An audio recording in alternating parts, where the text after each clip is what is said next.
जंगल बहुत पुराना और ज्ञानी था, जैसे समय की कहानी खुद बता रहा हो। धूप पेड़ों से छनकर नीचे जमीन पर रंगोली बना रही थी। हवा में सदियों के राज घुले थे, पत्तों की आवाज में फुसफुसा रहे थे। ये थे फुसफुसाते जंगल। इन्हीं जंगलों के बीच में एक छोटा सा गांव था। गांव वाले प्रकृति के साथ रहते थे। उनकी जिंदगी जंगल की धड़कन से जुड़ी थी। उन्हीं में से एक छोटी बच्ची थी, अय्यान। अय्यान सबसे अलग थी। उसका जंगल से एक अनोखा रिश्ता था, एक ऐसी भाषा जो पीढ़ी दर पीढ़ी चली आ रही थी। जंगल उसका खेल का मैदान था, उसकी पनाह थी, उसका राजदार था। वो जंगल के हरे भरे आगोश में छुपे राज जानती थी। वो पंछियों की भाषा और हवा की फुसफुसाहट समझती थी।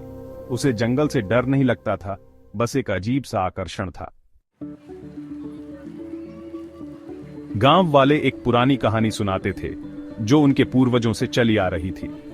ये कहानी पीढ़ी दर पीढ़ी सुनाई जाती रही और हर बार सुनने वाले के दिल में एक नई उमंग भर देती थी।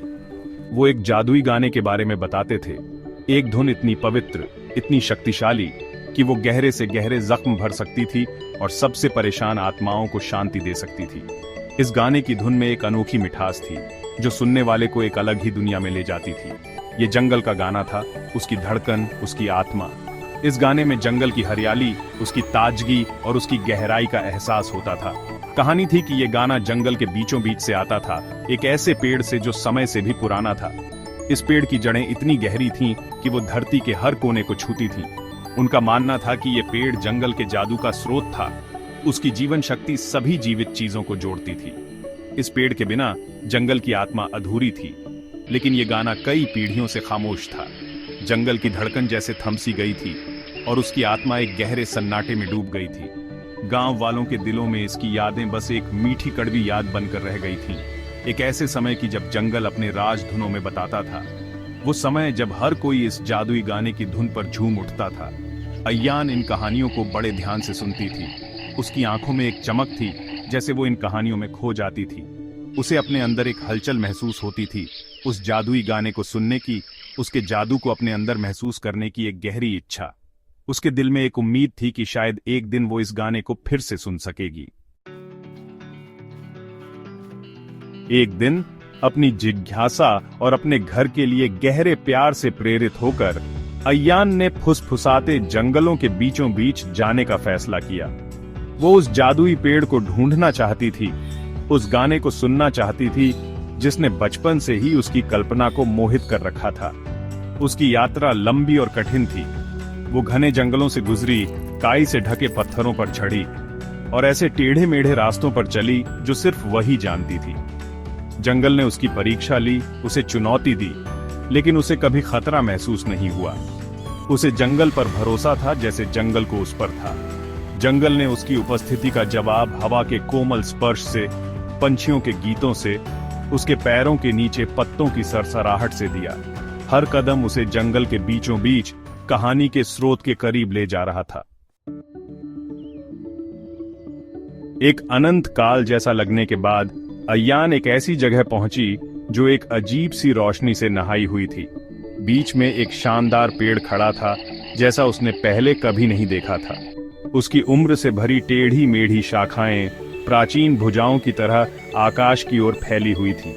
हवा एक अनदेखी ऊर्जा से कंपन कर रही थी, एक स्पष्ट गूंज जो अय्यान की छाती में गूंज रही थी। वो सहज ही जान गई कि उसे मिल गया था कहानी का स्रोत, फुसफुसाते जंगलों का दिल। जैसे ही वो पेड़ के पास पहुंची, उसे एक अजीब सी शांति महसूस हुई। ऐसा लग रहा था जैसे पेड़ खुद उसका स्वागत कर रहा हो, उसे पास बुला रहा हो। उसने अपना हाथ उसकी खुरदरी छाल पर रखा, अपनी उंगलियों के नीचे जीवन शक्ति को धड़कते हुए महसूस किया।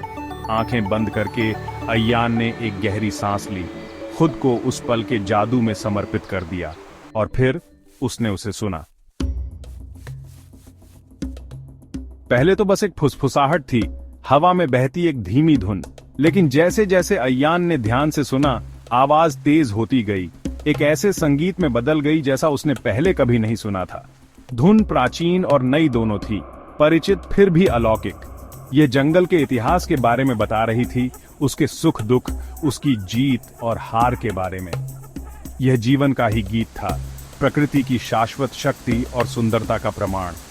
अय्यान ने संगीत को अपने अंदर बहते हुए महसूस किया, उसकी आत्मा को शुद्ध करते हुए, उसे शांति और अपनेपन से भरते हुए जो उसने पहले कभी नहीं जाना था।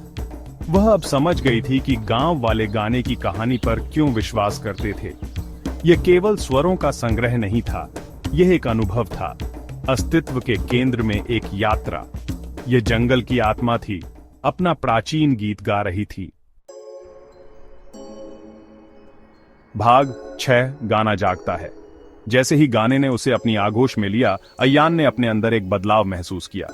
यह बदलाव केवल बाहरी नहीं था, बल्कि उसकी आत्मा के गहरे कोनों में भी था। ऐसा लग रहा था जैसे संगीत उसके अंदर कुछ गहरा जगा रहा हो, जंगल से, प्रकृति से, एक ऐसा संबंध जो उसने हमेशा महसूस किया था, लेकिन कभी पूरी तरह से महसूस नहीं किया था। उसने महसूस किया कि यह संबंध केवल उसके और जंगल के बीच नहीं था, बल्कि उसके पूर्वजों और इस भूमि के बीच भी था। उसने अतीत के दर्शन देखे, गांव वालों के जंगल के साथ सद्भाव में रहने के, उनके जीवन को उसकी लय के साथ जोड़े जाने के। उनके जीवन का हर पहलू, हर गतिविधि जंगल की लय के साथ जुड़ी हुई थी। यह एक ऐसा तालमेल था जो पीढ़ियों से चला आ रहा था। उसने देखा कि गाने का इस्तेमाल बीमारों को ठीक करने, शोक संतप्त लोगों को दिलासा देने और जीवन के अनमोल पलों का जश्न मनाने के लिए किया जा रहा था।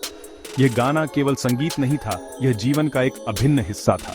जीवन के अनमोल पलों का जश्न मनाने के लिए किया जा रहा था।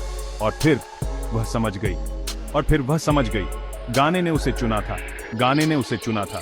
उसकी रक्षक बनना, उसके जादू को दुनिया के साथ साझा करना उसकी नियति थी। उसकी रक्षक बनना, उसके जादू को दुनिया के साथ साझा करना उसकी नियति थी। भावनाओं से भरे दिल के साथ अय्यान ने उसे मिले उपहार का सम्मान करने की कसम खाई। भावनाओं से भरे दिल के साथ अय्यान ने उसे मिले उपहार का सम्मान करने की कसम खाई। वह जंगल और उसके लोगों के बीच सेतु बन जाएगी। वह जंगल और उसके लोगों के बीच सेतु बन जाएगी। यह सुनिश्चित करेगी कि गाने का जादू आने वाली पीढ़ियों तक गूंजता रहे। यह सुनिश्चित करेगी कि गाने का जादू आने वाली पीढ़ियों तक गूंजता रहे। यह उसकी यात्रा की शुरुआत थी, एक नई शुरुआत। भाग 7 आत्माओं की सिम्फनी। जब अय्यान गांव लौटी तो वह अपने अंदर गीत लिए हुए थी। यह गीत उसके दिल की गहराइयों से निकला था, एक ऐसा गीत जो उसने जंगल की गहराइयों में खोजा था। यह उसके अस्तित्व से निकल रहा था, एक दीप्तिमान आभा जो हर उस व्यक्ति को छू लेती थी जिससे वह मिलती थी। उसकी मुस्कान में एक नई चमक थी, उसकी आंखों में एक नई चमक। गांव वाले उसमें बदलाव को भांपते हुए उसकी कहानी सुनने के लिए उत्सुक उसके चारों ओर इकट्ठा हो गए। वे जानना चाहते थे कि उसने क्या खोजा था और यह कैसे उसे बदल गया था। अय्यान ने अपनी आवाज में नए आत्मविश्वास और उद्देश्य से भरी हुई अपने अनुभव को साझा किया। उसने बताया कि कैसे जंगल ने उसे एक नई दृष्टि दी थी। उसने रहस्यमय पेड़, प्राचीन राग और शांति और संबंध की गहरी भावना के बारे में बताया जो इसे पैदा करता था। यह पेड़ जो सदियों पुराना था, एक जीवित प्रतीक था। वह गांव वालों को जंगल के बीचों बीच गाने के स्रोत की ओर ले गई। वे सभी उत्सुक थे, ये जानने के लिए कि यह गीत कहां से आता है। जैसे ही वे समाशोधन के पास पहुंचे, राग तेज होता गया, उन्हें अपने गर्म आलिंगन में लपेट लिया।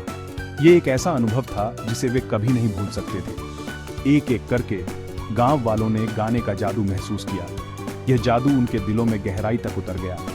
उन्होंने महसूस किया कि उनकी चिंताएं दूर हो गई हैं। उनकी जगह शांति और सुकून की भावना ने ले ली है जिसे वे लंबे समय से भूल गए थे। यह शांति उनके जीवन में एक नई रोशनी लेकर आई। जंगल ने उनकी आत्माओं को जगा दिया था। यह एक नई शुरुआत थी, एक नई यात्रा की शुरुआत।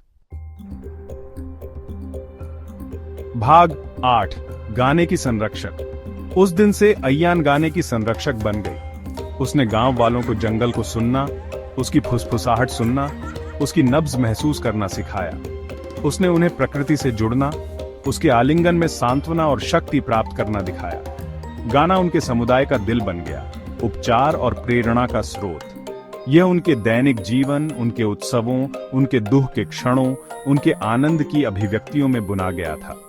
बच्चों को जंगल की लोरी गाकर सुलाया जाता था। बुजुर्गों को उसके प्राचीन ज्ञान में आराम मिला। गीत उनके अस्तित्व का हिस्सा बन गया, सभी चीजों के परस्पर संबंध की याद दिलाता है। भाग 9 गूंज बनी रहती है। साल बीत गए और अय्यान बूढ़ी और बुद्धिमान हो गई। उसकी आत्मा हमेशा के लिए जंगल से जुड़ गई। हालांकि गीत कभी फीका नहीं पड़ा।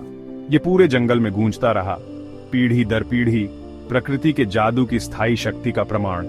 और इसलिए फुसफुसाते जंगल की कहानी जीवित रही, आशा की किरण और एक अनुस्मारक कि अंधेरे समय में भी प्रकृति का संगीत हमारी आत्माओं को ठीक कर सकता है और हमें खुद तक वापस ले जा सकता है, क्योंकि जंगल का गीत एक बार सुनने के बाद वास्तव में कभी नहीं भुलाया जाता है।